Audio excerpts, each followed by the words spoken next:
오은 시인이 이제 박인환 문학상이었어요. 아. 수상했을 때 제가 축사를 부탁받아가지고 그러면서 그 축사 내용 혹시 기억하세요? 아니요.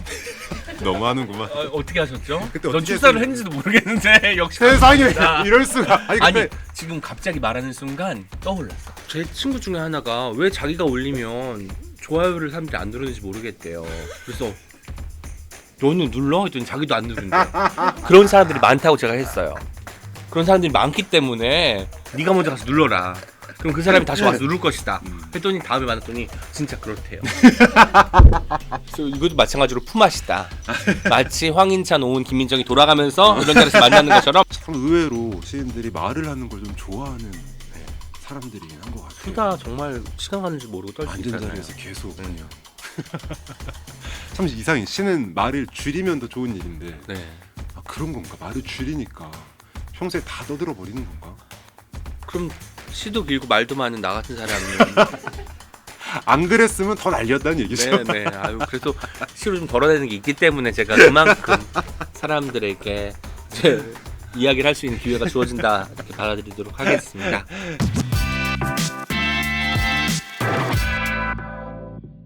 네, 안녕하세요. 유튜브로 또 이렇게 인사를 드리게 됐네요. 시인 황인찬입니다. 이 채널은 황인찬의 녹록이라는 이름을 갖고 있고요. 이름이 참 귀엽죠.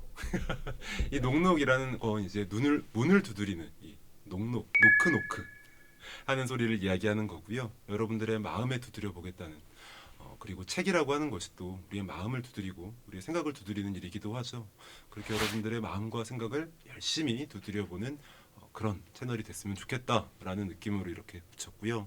이 녹록하다라는 말이 또 있어요. 이 녹록하다라는 말은 또 봐야 돼요. 이 녹록하다라는 말은 물기를 머금다 그리고 부드럽게 하다라는 그런 뜻이 있기도 합니다. 여러분들의 마음을 또한 그렇게 녹록하게 만들 수 있다면 녹록하지 않은 이 삶이 조금은 괜찮아지지 않을까라는 그런 기대를 갖고 있습니다. 네, 여러분들 많이 아껴주시고요. 그냥 이렇게 시간 이상한데 아껴주시고요는. 그건 본인이 알아서 하세요. 저한테 물어볼 건 아닌 것 같고 아껴줘야지. 녹록 채널 아껴주세요, 여러분. 재밌는 이야기들, 책에 대한 이야기들 함께 나눌 수 있다면 좋겠습니다. 네, 그런 의미에서 오늘은 첫 번째 게스트 모시고 함께 이야기해 보려고 하는데요. 일단은 제가 정말 너무 좋아하는 시인이기도 하고 너무너무 좋아하는 선배이기도 하고 한편으로는 지금 경쟁자이기도 합니다.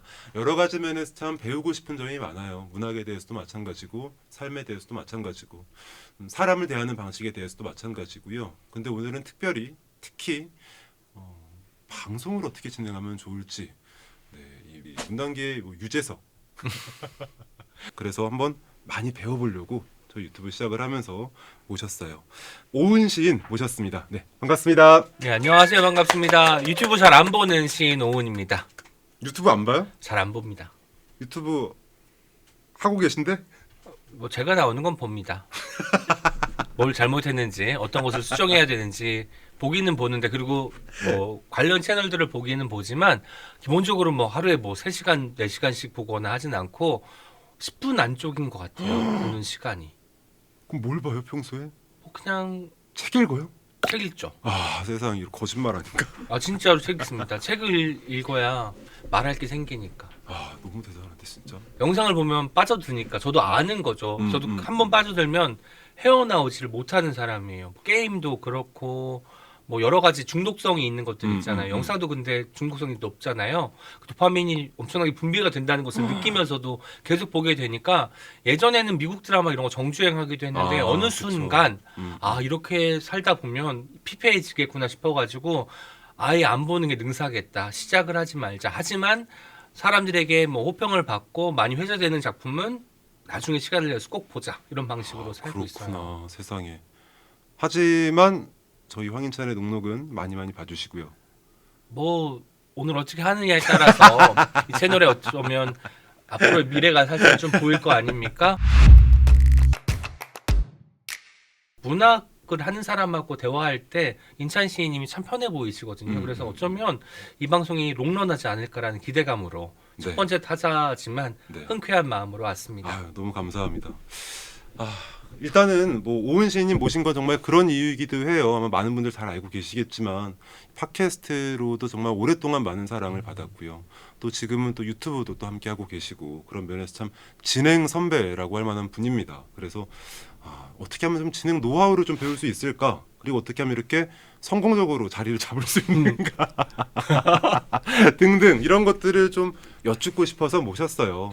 네, 근데 일단은 그 전에 아마 오은 시인님 오랜만에 본다고 생각하시는 분들도 계시지 않을까 싶거든요. 뭐 팟캐스트 들으시다가 지금 뭐 유튜브 하고 계시다는 거는 또 모르는 분들도 계실 수도 있고요. 네네. 그래서 일단은 요즘 또 어떻게 지내고 계셨는지 뭐 이런 것들부터 좀 여쭙고 싶습니다.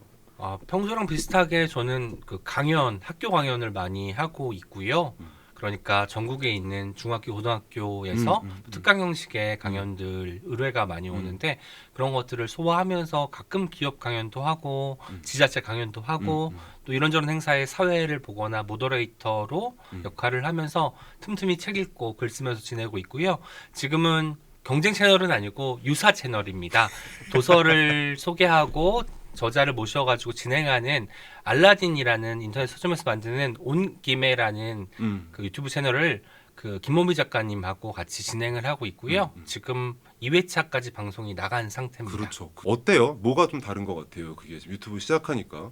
장점으로 말할 수 있는 거는 편집이 많이 가능하다. 물론 이제 팟캐스트도 마찬가지로 잘라서 올릴 수 있지만 그렇죠. 기본적으로 중요한 부분인데 드러내기 굉장히 어려울 때 있을 거 아니에요. 영상도 그렇고요. 그럴 때 이제 뭐 자막 처리를 한달지 혹은 이제 편집을 교묘하게 잘 하면 그 웃긴 부분은 살리면서 뭔가 좀 어색한 부분은 좀 덜어낼 수 있는 장점이 있더라고요. 어때요? 그럼 더 재밌게 나오는 것 같아요, 지금 하면? 네, 사실 저희가 1시간 정도 길게 이야기를 하는데 그것을 20분짜리 클립으로 2개로 만들어요. 그러다 보니까 잘리는 부분도 어느 정도 있다는 거죠. 그리고 재배치를 하고 또 처음에 어떤 이야기를 할지 재미있는 부분을 모아서 편집에 들어가기 때문에 보지 않은 사람도 이런 이야기 나오겠구나, 이런 부분이 웃음이 터지는 부분이구나 하면서 진입하기가 굉장히 좀 용이하게 만들어 놓은 것 같아요. 편집의 묘가 살아있는 네네. 것이 유튜브의 세계이다. 네. 영상의 세계다. 녹록이 참 기대가 되네요. 어떻게 편집해 주실지 궁금한데 우리가 재밌게 하면 되는 거죠, 그죠? 뭐, 네. 우리가 재밌게 한다고 되는 건 아닐 거예요. 왜냐면 황희찬 시인이 내년 이맘때쯤에 이 자리에 앉아 계시려면 그 구독자도 확보해야 되고 또 많은 독자들이 이제 네. 댓글로 응원을 보내야 되기 때문에 네. 속단하지 마세요. 늘 마지막이다 생각하고 해야 방송이 되는 거지. 네. 시작하자마자 너무 중요한 가르침 얻으면서 네. 시작을 하는데 일단은 저희 진행에 대한 얘기 좀 여쭤보려고 했었으니까 먼저 저희 그 책이라웃 이야기부터 조금 더 네. 하면서 좀 진행을 해보면 어떨까 싶어요. 제가 그때도 얘기했었던 것 같은데 제가 이제 오은의 옹기종기 네네. 마지막 게스트 중에 한 그렇죠. 명이었잖아요. 그죠? 네. 그리고 김민정 시인이 같이 나왔었고 또 김민정 시인은 망건당이 첫 게스트로 또 오은 씨는 녹록에 또 이렇게 첫 게스트로 나오시기도 했는데 그러니까 풀이 참 좋은 거야. 돌려 쓰는 느낌으로 이렇게 재활용이 계속되고 있어요. 품앗이라고 해주세요. 예, 품앗이 좋은 얘기가 있었네요. 이거 근데 뭐 서로 워낙에 편안한 사람들이고 네네. 서로 좀 믿고 좋아하는 사람들이니까 이렇게 부를 수 있는 것 같아요. 어때요? 그때 마지막 방송 녹음할 때쯤에 기억 혹시 잘 나세요? 어떠셨어요? 사실 저희가 그 책이라웃이라는 방송이 끝나기 한 2달 전쯤에 뭐 곧 종료가 된다라는 이야기를 들었어요. 마음의 준비가 뭐 되어 있는 사람은 아무도 없었죠. 그 예스24 직원분들이면서 책이라웃에 이제 관여하는 분들도 그랬고 거기 PD님도 마찬가지고 또 프리랜서로 일하는 작가님도 마찬가지로 당혹스러울 수밖에 없었던 거죠. 그런데 이제 2달 동안 한 회 한 회 진행하는데 이제 그때가 좀 힘들었던 것 같아요. 오히려 마지막 방송보다 이제 3번 남았구나, 2번 남았구나 할 때마다 마음이 점점 이제 쪼그라드는 느낌이 드는 거예요. 당장 마지막 방송을 한 다음에 오늘이 마지막 방송이었어요 들으면 당혹스럽기는 하겠지만 그만큼 또 받아들일 수는 있을 것 같은데 2달 전이라는 시간 때문에 그 사이에도 방송이 나가야 되잖아요. 그 방송들 할 때마다 저는 이제 어쨌든 게스트가 오면은 밝게 음. 한층 좀 편안한 분위기로 이끌어야 음. 되는데 저도 좀 가라앉은 상태에서 진행을 하지 않았나 싶어가지고 좀 죄송한 마음이 들기도 하고 그때 2달이라는 시간 자체가 전반적으로 어둠이 좀 드리운 시간이 아니었을까라는 생각을 합니다. 근데 이게 어떤 점이 더 특히 그러면 마음이 좀 안 좋았을까요? 이게 그러니까 이를테면 좀 시원섭섭하다라는 마음이 들 수도 있고 네. 또 한편으로는 야 드디어 이제 안녕이다 하는 생각을 할 수도 있었을 텐데 어떤 점이 좀 그랬을까요? 우리나라 말 중에 시원섭섭하다라는 말이 있잖아요. 저는 이 말을 할 때는 늘 섭섭하다가 더 강한 것 같아요. 아마도 비슷한 느낌이었을 것 같습니다. 왜냐면 물론 뭐 6년 넘게 진행을 했으니까 저한테는 너무나 소중한 프로그램이고 제 인생의 어떤 전환기가 된 프로그램이기도 했어요. 왜냐면 제가 이렇게 프로그램 나와서 말하는 사람이었다가 진행하는 사람의 또 특질 중에 하나는 잘 듣고 거기에 반응하는 사람이잖아요. 그런 어떤 정체성 변화를 가져다 준 프로그램이었기 때문에 굉장히 큰 기회이기도 했고 경험이기도 했는데 이게 끝난다니까 뭔가 삶이 변화하겠구나. 뭔가 이런 느낌이 들었어요. 뭔가 단순히 어떤 걸 새로 시작할 때의 그 자잘한 어떤 법석임이나 설렘 이런 것도 아니고 어떤 것이 끝났을 때의 안도감이나 이런 시원함이 아니라 뭔가 삶이 전반적으로 흔들리겠는데 뒤바뀌겠는데라는 느낌을 받았던 것 같고요. 그리고 처음에 시작할 때는 제가 너무 못했으니까 스스로가 생각하기에 오래 할 수 있을까? 언제까지 할 수 있을까? 이런 생각이 들었다면 마지막쯤 6년이 지나고 나서 6년 한 4개월 차쯤 됐을 때 2달 동안의 시간은 이제야 조금 이 마이크 앞에 서서 누군가를 모시고 대화 나누는 게 익숙해졌는데 이제 가야 한다니 라는 어떤 섭섭함이 더 컸던 것 같아요. 오랜 시간 함께 왔으니까. 네. 근데 특히 약간 좀 체계라학 같은 경우에 정말 대단하다고 느꼈던 점은 이 청취자들, 이 듣는 분들하고 사랑하는 분들하고 되게 좀 가깝다는 느낌이 좀 강한 거였거든요. 네. 애정을 가진 분들이 참 많았고 그 이제 청취자 애칭이 뭐였죠? 광부. 광부님들. 왜냐면 광부님들이 뭘 우리도 몰랐던 걸 캐와요. 뭐 10년 전에 온 이랬다. 그리고 이번에 출연한 방송에 이 작가의 이 책은 언제 처음에 나왔고 이런 것들을 조사해서 막 올려주시고 또 행사 정보 같은 거 올려가지고 지역에서 만약에 북토크를 하게 되면 그 지역에 계신 광부님들이 사인을 받을 때 저 광부예요. 이렇게 조심스럽게 고백하면서 이제 서명을 하기도 하고 했던 것처럼 광부님들의 지지가 없었다면 그토록 오래 지속될 수 있었을까 생각을 또 하게 됩니다. 그러니까 워낙에 그렇게 가깝게 좀 스킨십을 유지해오고 있었던 또 이제 이 관계 네. 팬덤과의 관계가 스킨십은 있었죠. 없었어요. 이게 또 오해를 살 수 있으니까 정확하게 해야 돼. 지금 21세기잖아요. 스킨십은 없었습니다. 정서적으로 프렌드십만 있었습니다. 정서적으로 이렇게 네. 서로 이렇게 이 주고받음이 많았던 네네. 그런 관계였기 때문에 아마 그 아쉬움이 더 크지 않았을까라는 생각이 들어요. 근데 이게 그래도 이게 계속 사람들을 모시고 손님을 받는 일이잖아요. 그러면 쉽지는 않을 거라는 생각이 들기도 하거든요. 아마 인찬 시인님이 한 달에 한 번 이제 새로운 작가님들과 함께 대화를 나누게 될 거 아니에요. 아마 지금도 라디오를 오랫동안 진행하셨기 때문에 5년이라고 아까 하셨죠? 5년 동안 진행하셨기 때문에 그 루틴 익숙해지는데 시간이 필요하진 않을 거예요. 한 달에 한 번이기도 할 것이고 그런데 이제 매번 다른 세계를 만나는 일이잖아요. 그러니까. 한 사람을 만나서 대화를 나누는 게 아니라 이 사람이 지금까지 어떻게 성장해 왔는지 어떤 책들을 쌓아왔는지 이런 것들을 다 일별하는 시간이고 내가 거기에서 황인찬이라는 사람이 어떤 질문을 던질 수 있을까? 그러니까. 내가 시인이면 시인이 나왔을 때 어떤 질문 던지는 게 좋을까? 다른 장르의 작가라면 또 어떤 질문 던지는 게 좋을까? 그래서 궁리하는 시간이 많아질 것이고요. 그래서 루틴은 생기지만 변칙이 늘 있는 게 방송 같아요. 그리고 변칙 때문에 어쩌면 지겹지 않게 오래 할 수도 있을 것 같고요. 물론 조회수가 잘 나와야겠죠? 네, 여러분들의 많은 관심과 애정이 필요하고요. 근데 그래서 이게 사람들을 모시게 되면 손님들을 모시게 되면 이제 제가 듣기로는 네. 그 작가의 책을 가능한 한 거의 다 읽는다고 네. 들었거든요. 책이라웃 할 때 생긴 습관인데 신작을 위주로 이야기를 하지만 이 신작까지 오기까지의 도정을 모르면 그렇죠. 이야기가 붕 뜨게 될 수도 있고 물론 이 신작에 집중하는 장점이 있을 수는 있겠지만 이 사람이 원래 어떤 마음을 가졌기 때문에 여기까지 왔는지 그렇죠. 이 과정에 대한 이야기를 하기가 어려울 것이고 설사 한다고 하더라도 제가 읽지 않았으니까 고개만 끄덕이는 정도의 리액션밖에 없을 거 아니에요. 맞아. 뭔가 추임새를 넣는다거나 추가 질문을 할 수 없는 상황이 도래할 수도 있기 때문에 매번 그렇게 준비를 했던 것 같아요. 물론 저작이 너무 많으면 그중에 가려서 좀 읽기는 했습니다. 제가 지금 와서 고백을 하지만 어떤 분들은 20권이 넘어가지고 참 그러니까 저는 어려웠습니다. 다 읽는다 해가지고 저게 말이 되나 이 생각했었거든요.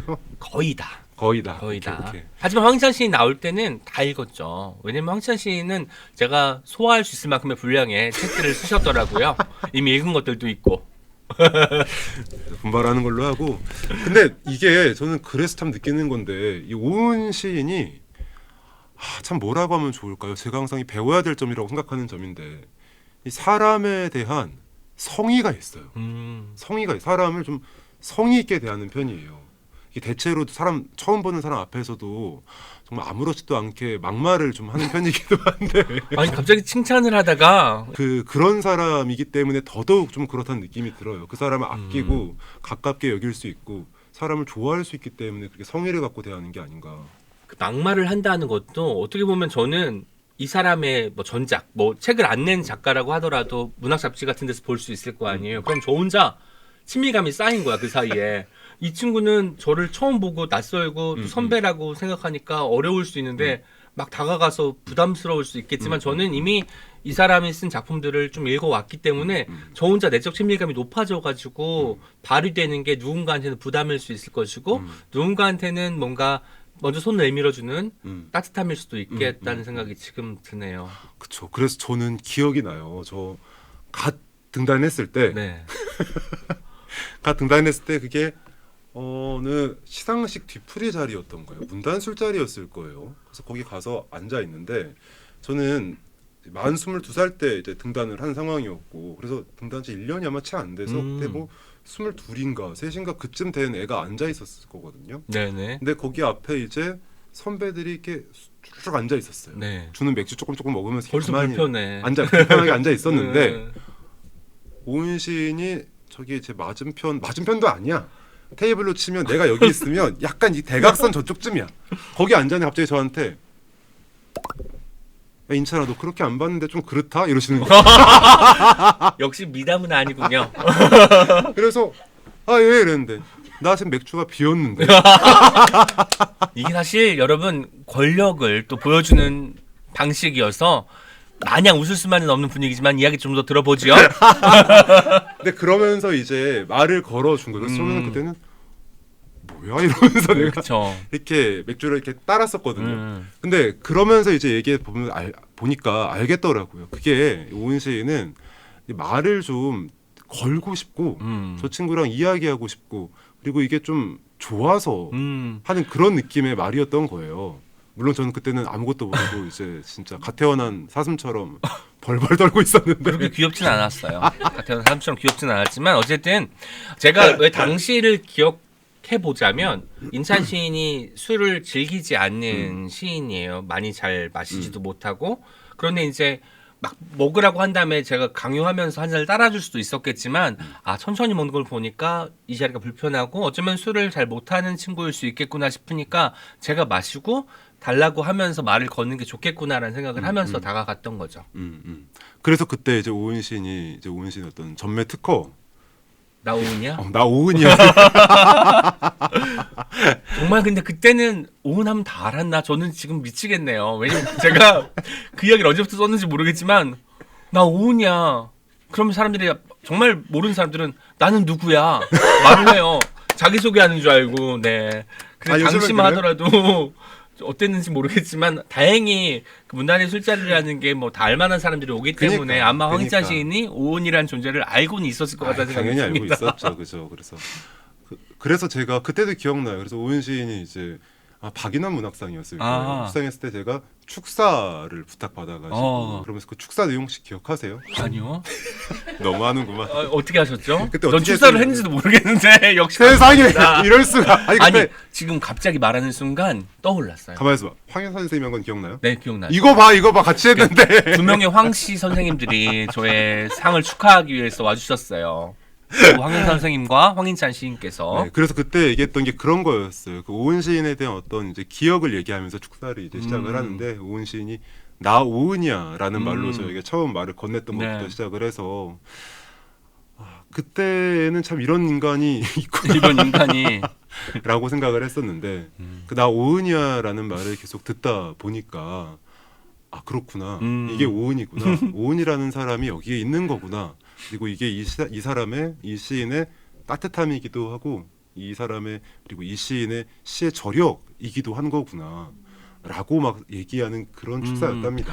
왜 그랬냐면 제가 왜 잊어버릴 수밖에 없었냐면 당시에 황현찬 선생님 축사가 너무 강력했어요. 무슨 말이냐면 강렬하고 강력했는데 그 이유는 마이크 사용을 잘 못하셔서 첫 번째 문장만 들리고 하나도 안 들렸던 거예요. 제가 맨 앞줄에 있었는데 저도 못 들었거든요. 근데 첫 문장은 너무나 생생하게 들린 거예요.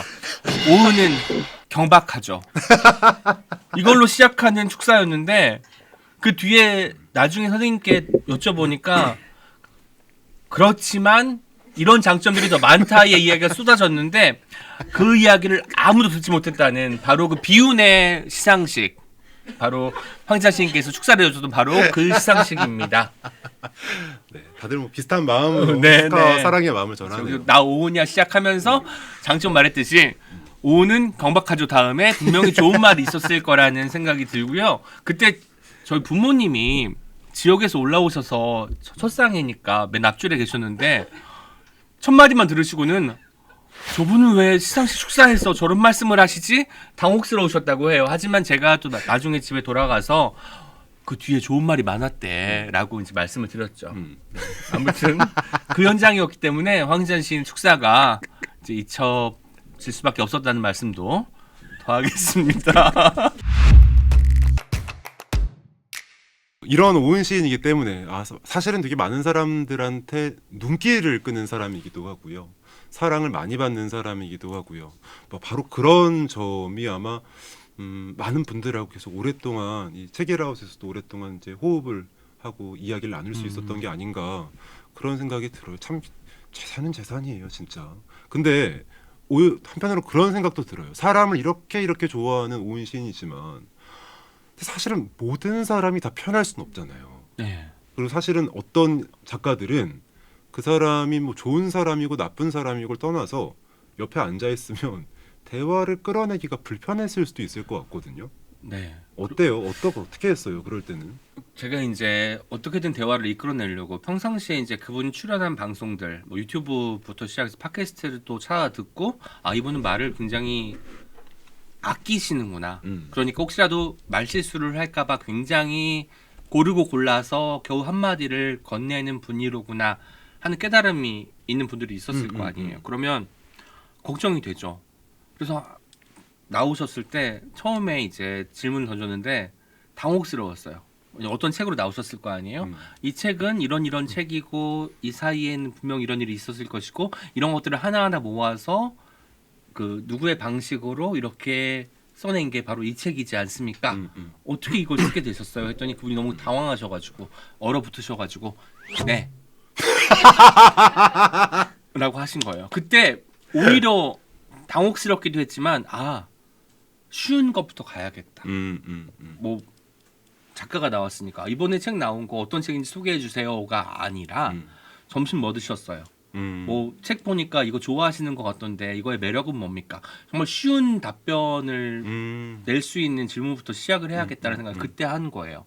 뭐 우리가 처음에 나오자마자 문학의 역할과 의의가 뭘까요? 물어보면 사람들이 글쎄요부터 시작할 거 아니에요. 그런 큰 질문이 아니라 소소한 질문들부터 하나하나 이제 던져 나가면서 이 사람이 치고 있던 벽을 서서히 허무는 일을 해야겠다는 생각을 그때 하게 됐죠.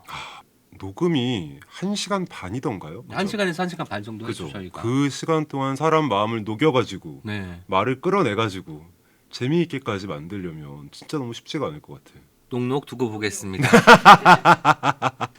녹록지 않죠 이런 작업들이. 근데 황인찬 시인이라면 충분히 잘 하실 수 있을 것 같다는 생각이 듭니다.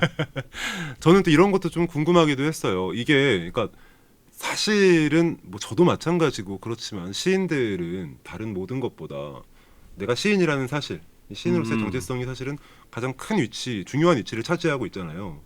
그 큰 돈도 안 되면서도 참 피곤한 일인데도 네, 네. 나한테는 참 중요한 위치를 차지하고 있는데 제가 생각할 때는 이 방송 일을 계속 하고 있다는 게 사실은 적지 않은 에너지하고 시간을 넣어야 되는 것 같거든요. 근데 그러면 시인으로서의 나랑 그리고 내가 이제 이 사람들을 성의를 다해서 이제 이야기 나누고 질문을 하고 같이 마음을 나누는 사람으로서 진행자로서의 나랑 강연자로서의 또 정체성도 있으니까 강연자로서의 나랑 이런 것들 사이에서 균형을 잡거나 네. 그건 심적인 균형이기도 할 것이고 시간적인 어떤 내 배분이기도 할 것 같은데 그런 거 좀 어떻게 균형을 맞춰 나가는 편이에요? 한동안 균형을 못 맞추고 살았던 것 같아요. 계속 이제 요청이 오면 제가 거절을 잘 못하는 사람이기도 해서 웬만하면 하려고 하고 뭐 그게 대중 강연이든 뭐 어떤 팟캐스트 출연이든 혹은 뭐 유튜브 촬영이든 이런 것들을 하게 되면서 동시에 제가 이제 원고 마감이 있으면 또 해내야 되고 또 길게 우리가 작업하는 것들 있잖아요. 가령 책 계약 같은 경우는 한 번에 쓸 수 있는 것은 아니니까 틈틈이 또 써 나가야 되는 것들도 있는데 이게 어느 순간 꼬여 버리더라고요. 그때 생각을 했어요. 아, 내가 어떤 사람이지? 뭘 할 때 가장 즐거운 사람이지? 생각을 하니까 말할 때보다 쓸 때가 더 행복한 사람이더라고요. 사람들은 제가 말할 때 행복하다고 느껴요. 그래서 너 집에 혼자 있을 때도 말하지? 라고 물어봐요. 말해요? 말 안 하죠. 아 진짜? 근데 사람들 놀라요. 이렇게 집에 혼자 있을 때도 벽 보고 저 혼자 있을 때 말해요. 나 잘생겼구나 이렇게. 오늘 나 괜찮은데? 혼자서는 상황에 대해서 계속 말을 해요. 저는 혼자 있을 때. 그 연습인가? 아니 일종의? 그냥 말이 나와요. 아 그렇구나. 이거는 왜 그럴까? 뭔가 저는 황인찬 시인이 그거를 차라리 시로 썼으면 지금 이 청소년심이 나왔을 거 아니야, 그치? 말했던 게 나왔으면 거기에. 주로 비방용의 말밖에 하지 않기 때문에. 아니야. 아 그렇군요. 저는 하루에 쓸 수 있는 글의 총량과 말할 수 있는 총량이 있다고 봐요. 그리고 말을 많이 한 날에는 못 써요. 아 그래요? 예, 말을 너무 많이 했기 때문에 뭐 기력도 없을 뿐더러 이미 내가 쓸 수 있는 것들을 다 써버린 느낌인 거예요. 에너지든 뭐 소재든 뭐 능력이든 이런 것들을. 그래서 이제 안배를 잘 해야 되는 거죠. 오늘 제가 여기 오기 전에 칼럼 하나를 마감하고 왔는데 신문 칼럼이라 오늘까지 보내야 되는 거거든요. 그런데 이제 방송을 하고 나면 당연히 어떤 에너지가 말이 소진이 될 소진되니까. 것이고 그리고 이걸 좀 몇 시간 쉰다고 해서 나오긴 나오겠지만 생각만큼 좋은 글을 써내기가 어려울 것 같다는 생각이 들어서 오전에 좀 일찍 일어나서 작업을 해서 마감을 하고 왔거든요. 이런 것처럼 그 총량을 잘 좀 배분하는 역할이 필요할 것 같아요. 게다가 또 오늘 첫 방송이다 보니까 나가서 느긋하게 앉아있다 오면 안 될 것 같아서 열심히 참여해야겠다. 황인찬 씨의 첫 방송에 누가 되면 안 되겠다는 생각이 너무 고마워라 하면서 진짜. 왔죠. 소문을 듣기로는 이 자리가 제 자리가 될 수도 있다는 얘기를 제가 들었거든요. 근데 여러 개의 어떤 안중에 이제 결국은 제가 최종 탈락하면서 황인찬 시인이 녹록으로 이 자리를 뭐야 차지하고 있는데 나 두 번째야? 나 이거 너무 항상 그래. 항상 문단에서 항상 뭐 두 번째 이한이거든요. 제 이한. 생각에는 3한일 수도 있겠다는 생각이 들어요. 지금 밀리고 밀려가지고 이제 왔는데 아무튼 몇 그래? 단이었어요? 우리 또 이런 것도 영순이? 아, 나 마이너스 1순위였구나 내가. 그래서 어쨌든 전 말을 많이 한 날에는 글을 쓰지 못하기 때문에 그것을 알고 있고 가령 이제 팟캐스트 녹음을 한다거나 오늘같이 출연을 한다거나 한 날에는 미리 글을 쓰거나 아니면 그날은 쉬는 날로 정해놓고 그리고 그렇구나. 재밌는 게 저는 아까 그 유튜브 방송 제가 잘 안 본다고 했을 때 놀라셨던 것처럼 저는 이상하게 뭐라도 읽어야 쓸 수 있는 사람이에요. 근데 그 책에 영향을 받아 쓴다는 게 아니라 뭐 과학서적이든 뭐 사회과학서적이든 뭐 인류학서적이든 뭐 지구과학서적이든 어떤 것을 읽고 그냥 그거랑 상관없는 글을 쓰는데 그렇죠. 뭔가 들어가는 게 있어야 나오는 게 있는 사람인 거예요. 그런데 말을 많이 한 날은 이미 많이 쏟은 거잖아요. 그러니까 쓸 게 없는 거지. 그래서 뭔가를 집어넣는 과정에서 활자만한 게 없는 것 같아서 저한테는 읽기가 그렇게 소중한 것 같습니다. 말이 소진되는 것들을 네네. 일단은 내가 염려를 하면서 이것들을 균형을 맞춘다.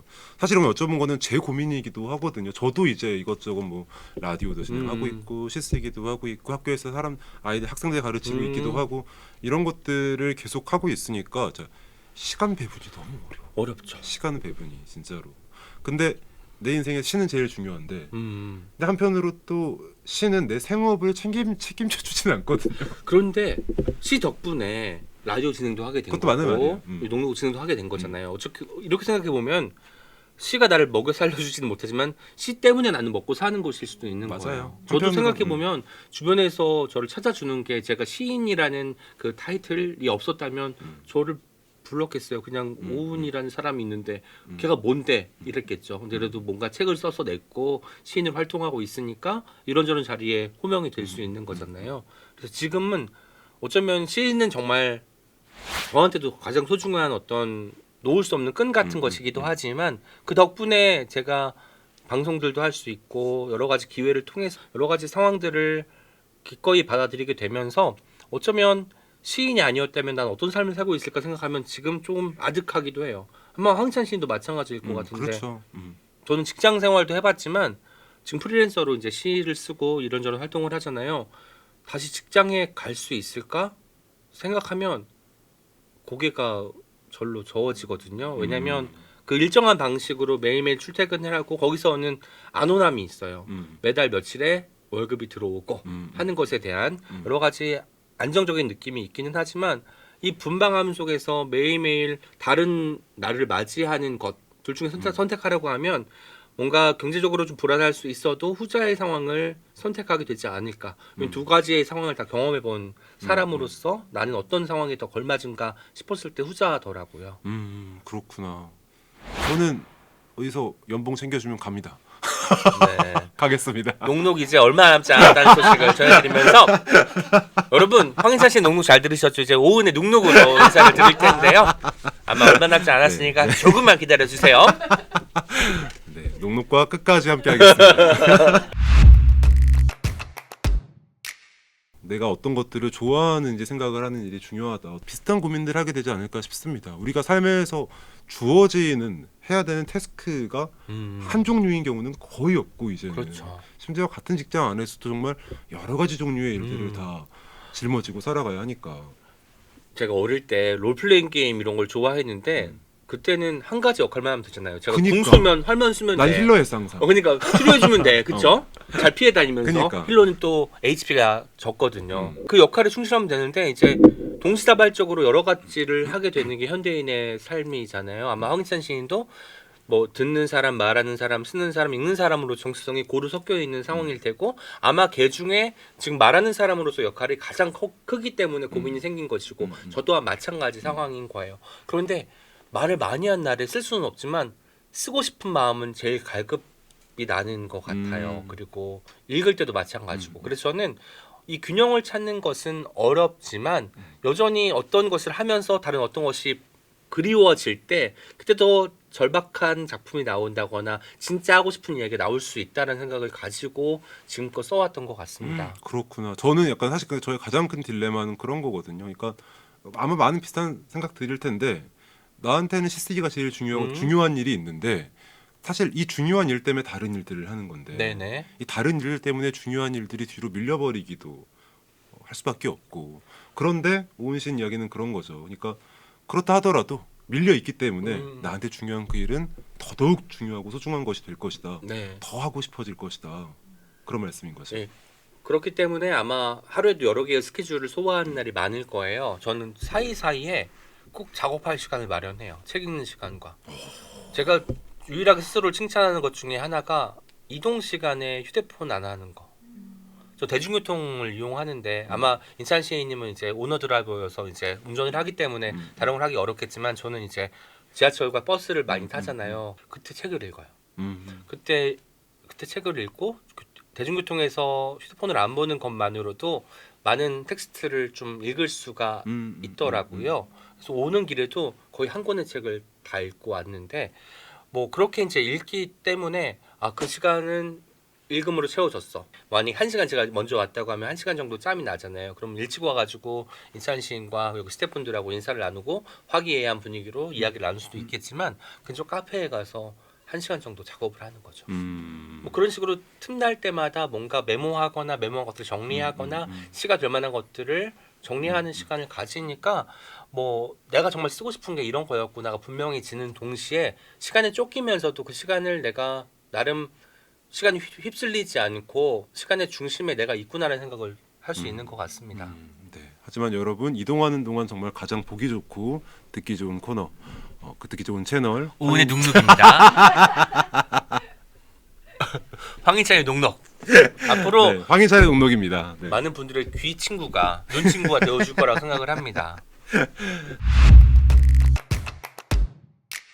또 이것도 여쭤봐야 될 것 같아요.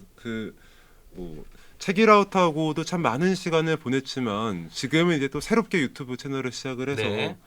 이야기를 나누고 이제 계신 거잖아요.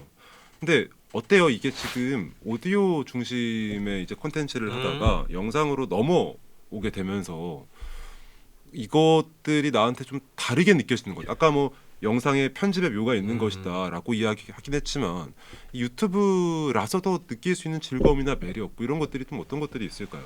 일단은 제가 방송을 한 두세 번 모니터링 해보니까 저는 이제 그 출연자가 말할 때 귀 기울여 들으면서 다음 질문을 생각하는 사람이었거든요. 팟캐스터로서 활동을 할 때는.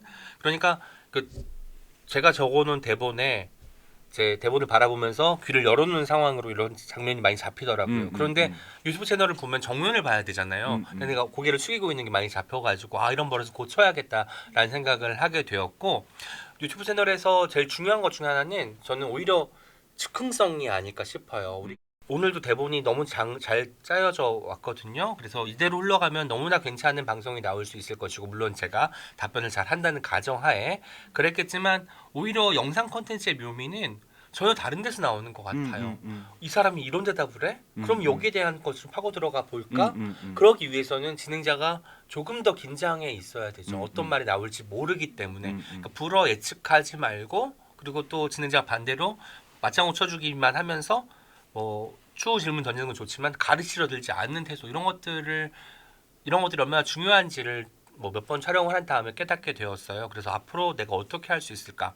저는 지금 어쨌든 같이 진행을 하는 김원비 작가님이 계시기 때문에 훨씬 더 수월한 상황이에요. 물론 이게 두 명의 진행자가 있으면 이 사람 이쪽으로 끌고 가려고 하고 이 사람 이쪽으로 끌고 가려고 하면 문제가 되긴 하지만, 그렇지 않고 한 방향으로 잘 이끌고 갈 때 시너지가 날 텐데, 내가 할 수 있는 부분이 뭘까? 김원미 작가님은 큰 질문을 잘 던지니까 그걸 디테일하게 쪼개가지고 중간중간에 던지는 질문들을 잘 만들어 가야겠다, 이런 생각을 하면서 가는 것 같고요. 그러다 보니까 이제 질문 지혜는 없지만 답변을 잘 듣고 거기에 추후 질문 던졌을 때 그쵸. 다른 인터뷰나 방송 같은 데서 하지 않았던 이야기가 작가님들 입을 통해서 나오는 것 같아요. 그래서 뭔가 대화에서 제일 중요한 게 우리가 항상 듣기라고 이야기를 하잖아요. 그 듣기가 얼마나 중요한지도 역시나 팟캐스트나 유튜브에서는 여실하게 증명이 되는 것이 아닌가 생각이 듭니다. 잘 듣는 일, 네. 그리고 무엇보다 잘 보는 일. 네.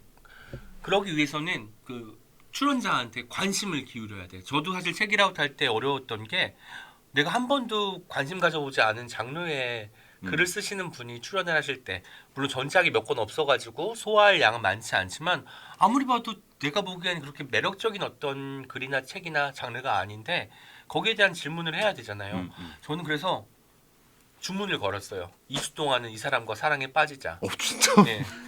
사랑에 빠져야만, 사랑에 빠지는 게 뭐예요? 그 사람이 궁금해지는 거잖아요. 얘가 뭐 먹었는지, 어떤 색깔의 옷을 좋아하는지, 이런 것들을 궁금해하는 것이 중요하기 때문에 최대한 그 사람이 무엇을 좋아하고 어떤 삶을 살았으며 이 상황에서는 어떤 결정을 내릴지, 이런 것들을 자꾸 아이디에이션 하면서 그 2주를 준비했던 것 같아요. 물론 항상 그렇지는 않고 틈나는 대로. 약간 금사빠네요. 금사빠가 되어야 되는 것 같아요. 그런데 이게 그렇구나. 금사빠지만 또 헤어나오지도 않아요, 빨리. 진짜? 네. 그러면 애인이 늘어나는 계속 거지. 쌓여 이렇게? 애인이 늘어나는. 쉽지 않다. 마음에 방이 여러 개 있어야겠어요. 네. 마음의 방이 많아야 됩니다. 살이 찌나 봐요. 네, 아무튼 유튜브를 하면서 느끼게 된 점에서도 말씀하시기도 했는데, 근데 이게 요즘에는 뭐 그런 얘기 하잖아요. 사실은 작가들도 저희도 작가고 작가들이 또 이제 콘텐츠를 만들고 또 이야기하는 일을 하고 있기도 한 건데, 작가들 중에는 또 이걸 불편해하거나 이렇게 네. 이렇게 약간 볼멘소리하는 분들도 계세요. 아니 나 글만 쓰고 싶은데 왜 이렇게 해야 될 게 많냐? 왜 이렇게 나가서 말을 해야 되느냐? 나 이런 거 안 하고 싶다. SNS 내가 왜 해야 되느냐? 사실 요즘은 SNS는 뭐 거의 기본으로 다 해야 되는 시대이기도 하니까. 근데 이런 상황 속에서 이 변화하는 환경 속에 놓여 있는 거잖아요. 그리고 오은 시인이나 저 같은 경우에도 그런 변화하는 환경들 안에서는 비교적 좀 잘 좀 녹아들려고 애를 쓰는 편이었던 것 같은데 이런 거 어떻게 생각해요? 지금 이 상황들에 대해서는 내가 이거 작가로서 어떻게 이걸 대할 수 있을까에 대해서는. 저는 사실 개인의 결정이라고 봐요. 누구나 다 한다고 해서 그 물결에 발 들일 필요도 없고. 하지만 저 같은 경우는 처음에 이제 이 소셜 네트워크에 진입한 것이 거기에 사람들이 많았거든요. 만날 수 없는 동료 분인들, 자주 보지 못하는 분들하고 꾸준히 소통할 수 있는 매개가 저한테는 SNS였어요. 왜냐하면 우리가 연락을 주고받기에 문자를 해도 되지만 어느 순간부터 그 문자를 보내는 게 되게 공식적인 느낌이 들어서 카카오톡으로 가게 되고 그런데 그런 것처럼 여기에 사람들이 있구나 해서 갔던 것이고 저는 사람들이 너무 많이 오픈이 되어 있으면 그러니까 저 같은 경우는 이제 요새 좀 인스타그램 같은 경우는 좀 덜 하려고 애를 쓰는 것 같은데 이유는 너무 자주 보면 심리적으로 가깝게 느끼는 바람에 무례를 범할 수가 있는 거예요. 아 일단 그게 무례였다고 일단 인식을 하고 있네요. 아니 그렇진 않아요. 그래? 그렇진 오케이, 않지만 누군가한테는 무례하게 다가갈 수 있을 것이다 라는 생각이 들고요. 그렇기 때문에 오히려 조금 거리를 두는 게 또 필요할 것 같고 어떤 작가님들은 정말 글로써 나는 보여주고 차라리 이거 할 시간에 글 한 자 더 쓰지 하는 분들은 소셜 네트워크에 진입하지 않으셔도 될 것 같아요. 그 선택인 것이고 다만 저처럼 뭔가 사람들하고 이야기하고 누가 뭐 하는지 궁금해하는 사람의 경우에는 보는 것이 좋다라는 생각이 드는 거죠. 저는 왜냐면 이 사람 여기 갔구나. 여긴 이런 행사가 열리고 있네. 이거 참 맛있겠다. 이런 것들을 순간적으로 반응하는 사람이거든요. 물론 거기에 시간을 엄청 많이 들이려고 애를 쓰지는 않고 그렇게 또 보다 보면 또 시간이 또 금방 흘러가잖아요. 다른 사람이 사는 것, 관찰하는 것을 좋아하는 사람으로서 그리고 관찰이 모든 창작의 저는 씨앗이라고 생각하는 사람으로서 이게 거리를 걸어가면서 주변 풍경을 관찰할 수도 있고 사람들의 이야기하는 것을 주워 담을 수도 있지만 그 소셜 네트워크 상에서 사람들이 어디에 가고 무슨 말을 하고 어떤 풍경을 담았는지를 보는 것도 관찰인 것 같아요. 간접적으로 관찰하는 것을 하면서 거기서 어떤 또 소재를 얻기도 하고 거기서 어떤 또 자극을 받기도 하고 하는 것 같습니다. 그런 사람에게는 필요한 매개일 수 있다는 거죠. 그러니까 나를 드러내는 일로만 그치는 게 아니라 네. 사람들을 만나는 일이고 그러니까 사람들을 보는 일이니까. 제 친구 중에 하나가 왜 자기가 올리면 좋아요를 사람들이 안 누르는지 모르겠대요. 그래서 너는 눌러? 했더니 자기도 안 누른대. 그런 사람들이 많다고 제가 했어요. 그런 사람들이 많기 때문에 네가 먼저 가서 눌러라. 그럼 그 사람이 다시 와서 누를 것이다. 했더니 다음에 만났더니 진짜 그렇대요. 그래서 이것도 마찬가지로 품앗이다.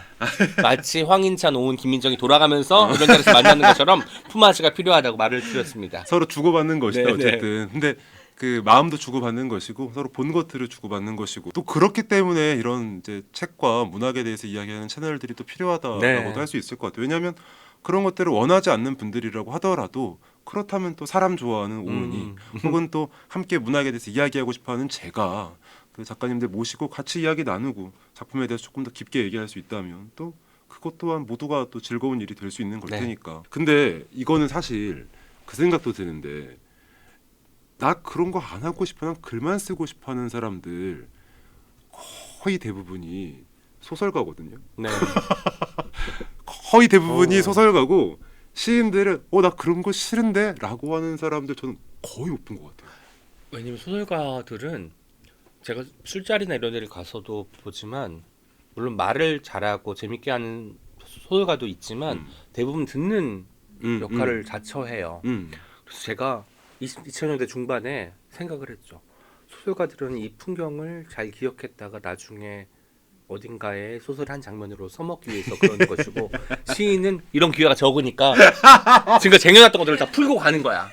아니 이런 기회가 저기 뭔데? 뭐예요? 뭐 이야기할 수 있는 기회는 이때다. 사람 안 만나고 살아서. 이렇게 나 재밌는 이야기 많이 갖고 있다. 맞아. 알려주고 맞아요. 하고 있는 게 아닐까라는 생각을 했습니다. 좀 그래요. 시인들은 약간 좀 그런 게 있어. 약간 이 자기를 이렇게 좀 편하게 드러내놓고 시인으로서 아니면 나로서 말할 수 있는 기회가 생각만큼 많지가 않고.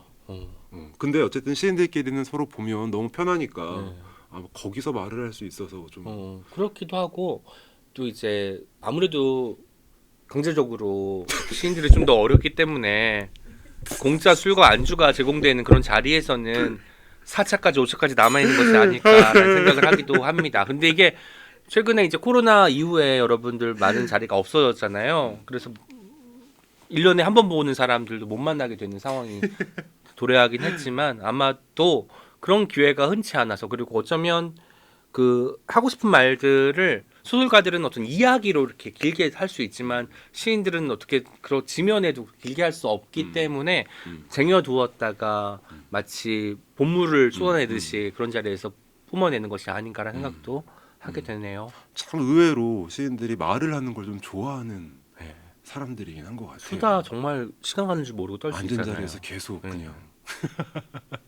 참 이상해. 시는 말을 줄이면 더 좋은 일인데 네.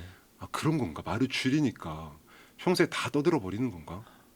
그럼 시도 길고 말도 많은 나 같은 사람은 안 그랬으면 더 날렸다는 얘기죠. 네네. 아유 그래도 시로 좀 덜어내는 게 있기 때문에 제가 그만큼 사람들에게 이제 이야기를 할 수 있는 기회가 주어진다 이렇게 받아들이도록 하겠습니다.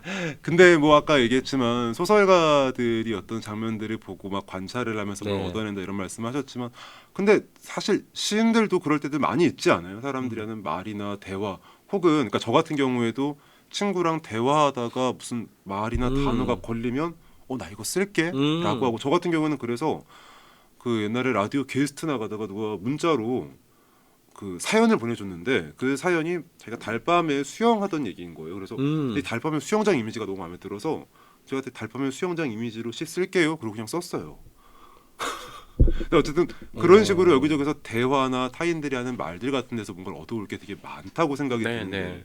어때요? 시 쓸 때 뭐 동료들과의 대화일 수도 있고 게스트를 모시고 이야기하면서 또 나한테 어떤 영감을 얻을 수도 있고 좀 그런 경우도 있어요. 네, 그렇죠. 가령 이제 제가 마음의 일이라는 시집에서 썼는데 언제 한 번이라는 시가 있어요. 그 시의 처음은 어른이 되면 매일같이 거짓말을 한대. 그러니까 이제 어떤 친구가 어떤 거짓말? 언제 한번 밥 먹자. 이걸 사실 제가 어릴 때 이제 뭐 어머니 아버지가 이제 뭐 옆집 뭐 가족이나 혹은 이제 우연히 지나가다 만난 친구들 만났을 때 하는 말인데 지켜지는 걸 본 적이 거의 없어요. 그래서 언제 한 번은 오지 않는 어떤 표현이구나를 느끼는데 실제로 팟캐스트에서 1시간 반, 2시간 동안 진하게 우리가 밀도 높게 이야기를 나누고 심리적으로 가까워졌잖아요. 언제 한번 밥 먹읍시다. 언제 한번 이야기 좀 더 나눕시다. 거의 없었거든요. 어쩌면 그런 말에서 또 영감을 받아서 쓸 수도 있는 거죠. 언제 한번 밥 먹자라는 말이 되게 친근한 말이고 한국인에게 밥이란 얼마나 중요한 것인지를 상기시켜 주는 것이기도 인사말이 밥 하지만 먹었으니까. 인사치레일 수도 있을 것 같다라는 생각이 들고 혹은 이제 언제 한 번을 지금 당장으로 옮겨오지 못한 저 자신을 자책하기도 하게 되는 계기가 되는 거죠. 내가 먼저 손 내밀 수도 있는데 왜 먼저 연락 주기를 기다리기만 하는 거지? 내가 그 사람보다는 조금 더 적극적인 사람일 수도 있을 텐데 여러 가지 그런 상황들이 그 가슴속에서 부글부글 섞여가지고 시가 되기도 하고 칼럼이 되기도 하고 하는 것 같아요. 그러니까 이제 사람을 많이 만나는 일들로부터 네. 어쨌든 시는 출발할 수 있고. 저는 골방에 앉아 있으면 어떤 그 벽이 둘러싸여진 공간에 하루 종일 앉아 있으면 나올 것도 안 나올 것 같아요. 제가 글이 안 뜰 때마다 하는 게 밖에 나가는 거예요.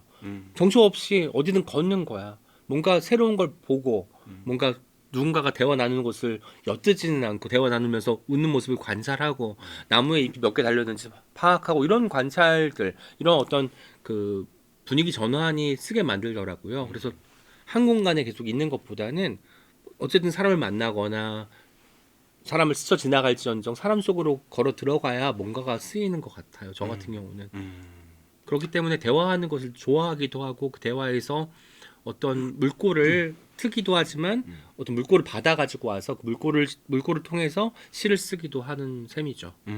그래요. 그러니까 어쨌든 오늘 이야기들은 다 지금 오은 시인이 사람을 만나는 방식에 대해서 네. 그리고 사람을 만나면서 얻을 수 있는 것들에 네. 대해서 계속 이야기를 하고 있어요. 그리고 오은 씨는 어쨌든 정말 사람을 너무너무 좋아하는 사람이니까 너무너무 좋아하는 것도 사실 좋아하지만 제가 사랑에 빠지겠다고 마음 먹었기 때문에 좋아하게 된 것도 있어요. 그렇게 되면 궁금하지 않을 것도 궁금해지는 것 같고 질문이 풍부해질 수 있을 거고 그 사람이 이런 거 어떻게 알았어요? 그럼 제가 속으로 생각하죠. 사랑했으니까 2주 동안 입 밖으로 내뱉지는 못하더라도 그래요, 진짜. 그런 마음으로 사람 만나고 있는 거죠. 그러니까 이게 진짜 아까 제가 시작하면서 얘기했었던 그 사람에 대한 성의를 가진 네. 이 사람이라는 생각을 진짜 하게 돼요. 그래서 제가 오은 시인은 알면 알수록 보면 볼수록 어떻게 사람이 이럴 수 있나라는 생각들을 하게 돼요. 정말 다 떠나서 사람을 이렇게까지 성심성의껏 대할 수 있는 사람이 진짜 얼마나 있나라는 생각들을 하게 되기도 하고. 그런데 사실 그렇잖아요. 제가 인찬 시인님 언제 최근에 만났죠? 우리 언제 봤죠? 작년? 이렇게 된다니까.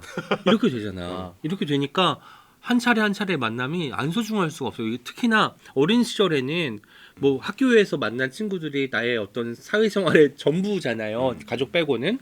그러다 보니까 매일 볼 거니까 뭐 오늘 조금 말을 못해서 내일 하면 되지가 있지만 이제는 뭐 언제 한번 보자라고 해도 1년이 지나가고 2년이 지나가고 전혀 이상하지 않은 나이가 된 거예요. 그러다 보니 뭐 일로 만났든 혹은 그냥 단순히 어떤 자리에서 우연히 마주쳤든 그 만남이 너무나 각별하게 되는 것 같아요. 세상에 진짜 이 오은 시인의 지금 이 롱런의 비결 성심성의껏 사랑하기로 결심하기라고 말할 수 있을 것 네. 같아요. 배울 수 있나? 내가 이거 약간 이 노하우 빼먹기가 약간 이번 첫 화의 컨셉이었는데 사랑에 빠져라.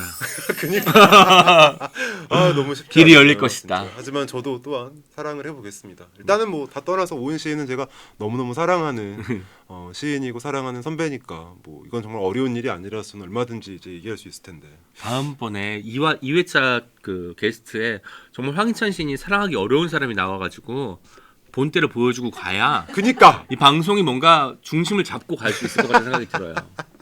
누구를 불러야 될까? 내가 안 사랑할 만한 사람? 그치, 황희찬 시인이 절대 사랑하지 않을 것 같은 사람. 트럼프? 그럼 방송이 잘 되긴 하겠네요. 엄청 잘 될 것 같긴 한데. 모셔. 네.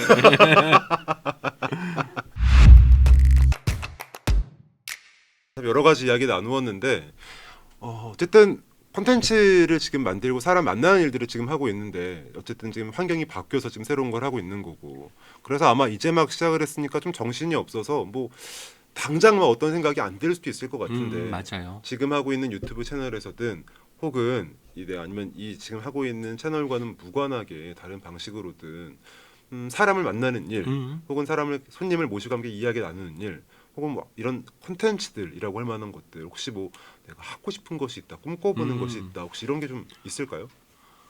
그 이야기를 보고 싶어요. 그 청소년들 만날 때마다 이제 하는 얘기 중에 하나가 제가 고등학교 시절에 제일 많이 했던 것 중에 하나가 중고등학교 때 10년 뒤의 나를 상상하는 거였어요.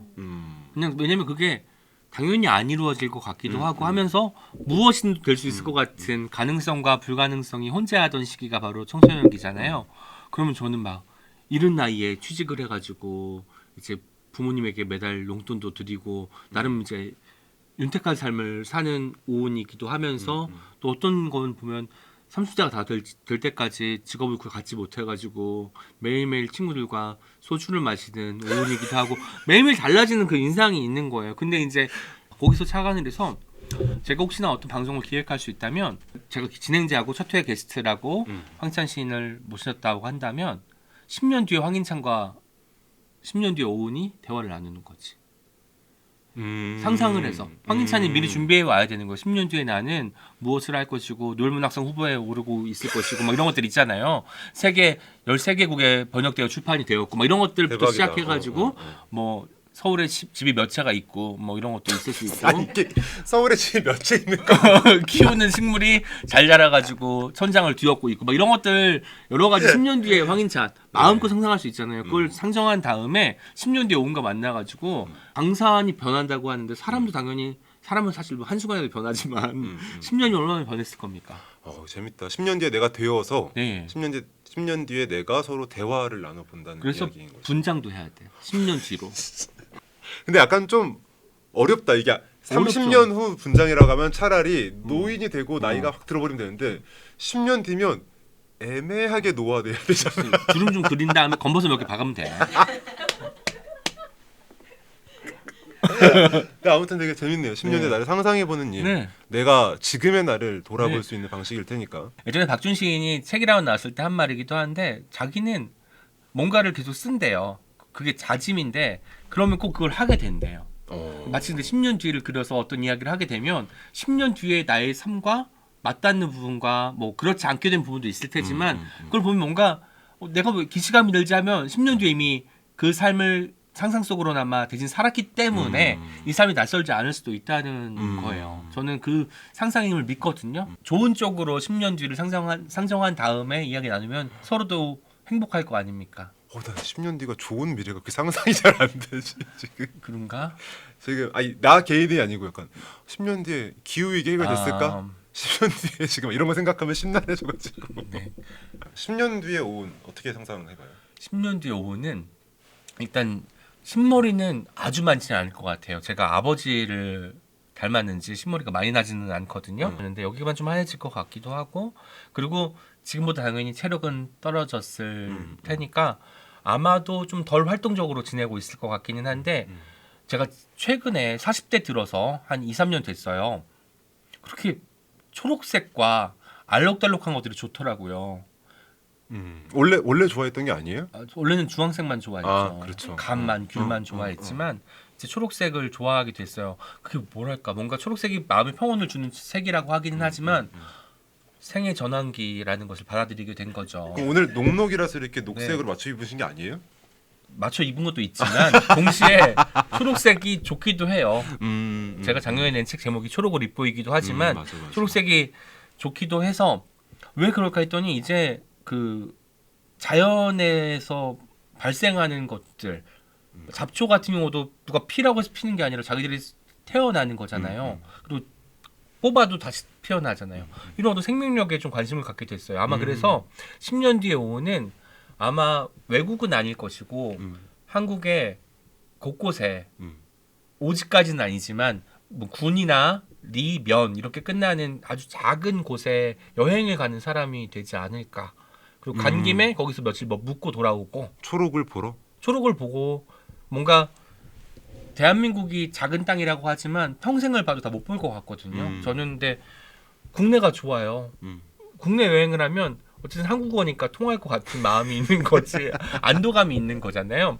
그리고 뭔가 지역마다 다 정말 풍경이 달라요. 같은 나무가 심겨 있어도 자라는 방식이나 자라는 정도나 이런 것들이 다르거든요. 그런 것들을 담고 싶고 제가 대동여지도 이런 걸 만들 수는 없겠지만 저만의 이제 작은 어떤 지도를 그릴 수 있을 것 같은 느낌이 들어서 아마도 잘 알려지지 않은 곳들을 유랑 탐험하면서 틈틈이 시도 쓰고 강연도 하는 사람이 되어 있지 않을까라는 생각을 합니다. 그리고 10년 뒤에는 아마 10년 차를 맞이했겠네요. 오은의 녹록 코너가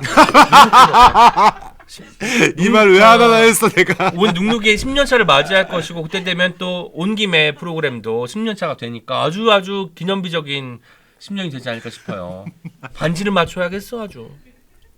모든 이제 유튜브계를 이제 평정을 하고. 그때 되면 유튜브가 뭔가 좀 유튜브에 대항할 만한 것이 나올 것도 같지 하긴 이제 않아요? 올드미디어가 되긴 하겠네요. 네. 진짜 그때쯤이면. 네. 10년 진짜 무섭다. 네, 하지만 저희 황인찬의 녹록 10년 뒤에도 함께 하실 거라고 믿고 있습니다. 아마 10년 뒤에 이 방송 없어지고 이게 밈으로 돌아다닐 것 같아요. 자, 그러면 저희 이제 1부 마무리하려고 하는데요. 1부 마무리하기 전에 저희 녹록이 준비한 시그니처 질문이 있거든요. 이제 그 질문을 드리면서 이제 1부를 마무리하려고 합니다. 일에 치이고 사람에게 실망한 날, 잔뜩 가시도 친 날을 다시 녹록하게 만들어주는 것이 있다면, 그러니까 내 삶에 어떤 녹록 버튼이라고 할 만한 어떤 위안이 되는 게 있다면 좀 어떤 게 있을까요? 동네에 오래된 제과점이 있어요. 아마도 한 30년은 된 것 같아요. 그러니까 이제 매일매일 안쪽에서 제빵을 하셔서 이제 아침에 식빵부터 시작해서 전통적인 빵들을 만드시는 곳이거든요. 그런데 제가 그 저녁 때 들어갈 때쯤 하면은 슬슬 조도가 어두워지기 시작하는 거예요. 그 문을 닫으실 것 같은 느낌이 드는 거죠. 그때 들어가면 그 하루 동안 만들었던 빵 냄새가, 그리고 크지 않은 베이커리이기 때문에 가득한 거예요.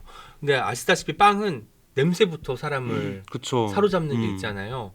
저는 사실 먹을 때보다 냄새가 더 좋을 때가 맞아, 있어요. 맞아. 냄새를 맡았을 때는 너무 맛있는데 실제로 먹었을 때는 이 냄새를 못 따라오는 경우도 가끔 있더라고요. 거기서 이제 빵을 사서 나옵니다.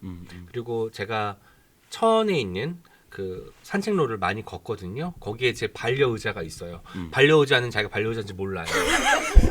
근데 벤치가 있는데 유독 낡아가지고 사람들이 잘 안 앉는 벤치인 거예요. 근데 왠지 안 앉으니까 내가 앉으라고 놔둔 것 같아서 그 벤치에 앉으면 뭔가 사색하기도 좋고 관찰하기도 좋아서 항상 앉아서 이런저런 생각들을 하는 곳인데 거기에 앉아서 아까 사가지고 온 빵을 먹을 때 이런 게 저한테 녹록해지는 순간이 아닐까 되게 싶습니다. 좋다. 이게 루틴을 만들면 좋은 거예요. 우리가 기분 안 좋으면 뭐 그냥 물적해 있는 것보다는 뭐 코노 가서 신나게 노래를 부른다거나 혹은 내가 명상할 수 있게 잔잔한 음악을 튼다거나 하는 방식으로 이 순간을 누그러뜨릴 수 있잖아요. 이 방식들은 내가 제일 잘 아는 거예요. 왜냐면 나의 취향과 나의 관심사는 누구보다 내가 제일 잘 아니까 여러분들도 그런 녹록한 것들을 꼭 만드시면 좋을 것 같다는 생각이 드네요. 너무 좋네요. 내 삶의 루틴 만들기, 네. 내 마음을 녹록하게 만드는. 네, 좋습니다. 그래서 오늘도 아마 빵을 사지 않을까. 오늘 좀 안 좋아? 오늘 벌써 짐 빠졌는데 이불을 녹화해야 된다고 또 해야지. 슬퍼서 빵 사실 거예요. 네, 슬프다. 무슨 빵? 저는 고로케 좋아해요. 소보로하고 전통적인 사람이라 그 제과점에는 옛날 제과점이기 때문에 그런 빵들이 많은 거야. 피자빵. 피자빵까지는 있지. 소시지 들어간 거. 그런 거 좋아하는구나. 오은진이 방금 얘기한 대로 저희는 지금 1부는 여기서 마치지만요. 오후는 그렇게 황인찬은 피자빵 잊지 말아주세요.